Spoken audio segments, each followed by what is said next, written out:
gulungan tunggal seperti ini sangat-sangat disarankan ya. Oke, selamat datang berjumpa lagi bersama Bang Saur Kakak Cara Belajar ya. Nah, di sini kita akan membahas tentang pembahasan kali ini kita tentang kelebihan kelebihan setrum ikan ya. Adapun di sini kita hanya membahas kelebihannya, tidak tes hidupnya seperti ini. Jadi untuk kelebihannya setrum ikan tunggal seperti yang ini, yang sudah Abang buatkan video pelilitannya ya, di video sebelum-sebelumnya. Jadi video yang telah kita upload-kan dulu ya, buat kawan-kawan yang belum nyimak silahkan simak aja. Jadi kelebihannya buat setrum ikan yang tunggal seperti ini, yang pertama itu mudah dibuat ya, mudah dibuat. Yuk kita dekatkan dulu. Mudah dibuat, itu yang pertama. Yang kedua, nah,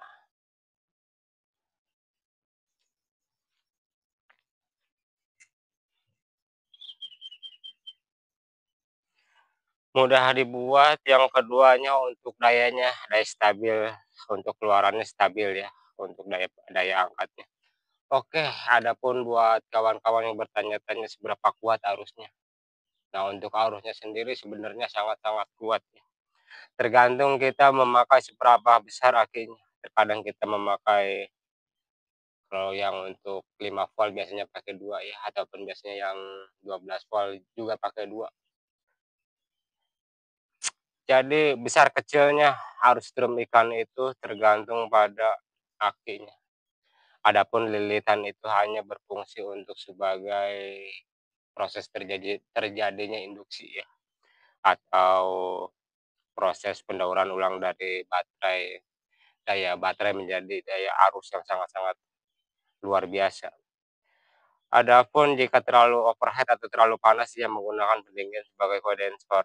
Kondensor itu berfungsi sebagai pendingin ya. Oke, juga perlu diperhatikan ya, video ini dibuat hanya untuk pembelajaran dan edukasi, bukan untuk jadi video ini dibuat bukan untuk merusak ekosistem alam ya, terlebih lagi tentang perikanan ya. Jadi seperti yang kita ketahui, pengambilan ikan dengan menggunakan strum seperti ini sudah sudah dilarang ya, ataupun sudah tidak diperbolehkan lagi. Jadi adapun video ini dibuat hanya untuk sebuah pembelajaran ataupun pengetahuan ya, jadi seperti itu. Nah, jadi untuk selanjutnya, setelah kita membahas daya angkat, seberapa kuat daya angkatnya ya, itu tergantung dari baterainya. Dan adapun kita menggunakan gulungan jenis gulungan tunggal atau satu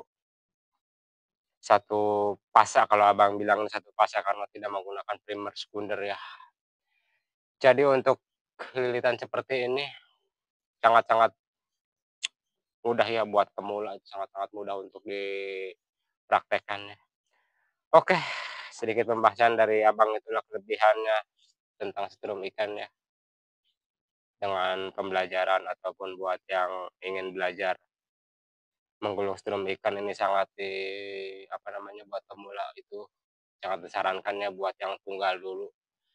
Jika kita sudah mengetahui rumusan atau ilmu-ilmunya, baru kita melangkah ke jenjang yang lebih jauh, yaitu menggunakan primer dan sekunder, seperti itu.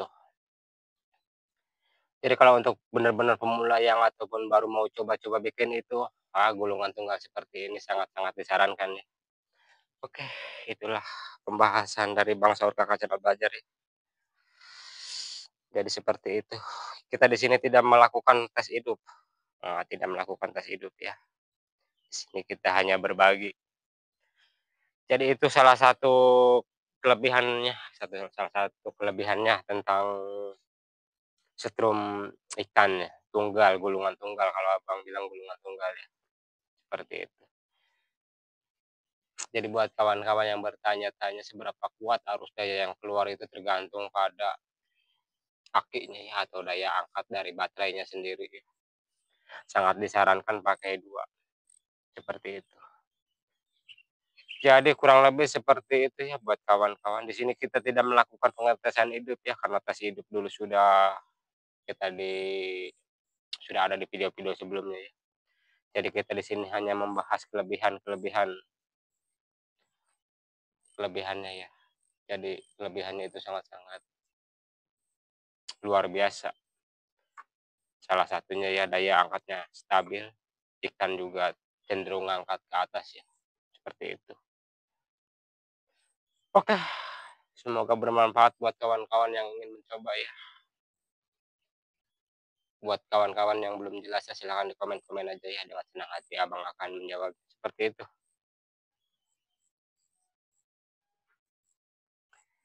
Jadi sangat disarankan buat pemula sebelum kita mencoba yang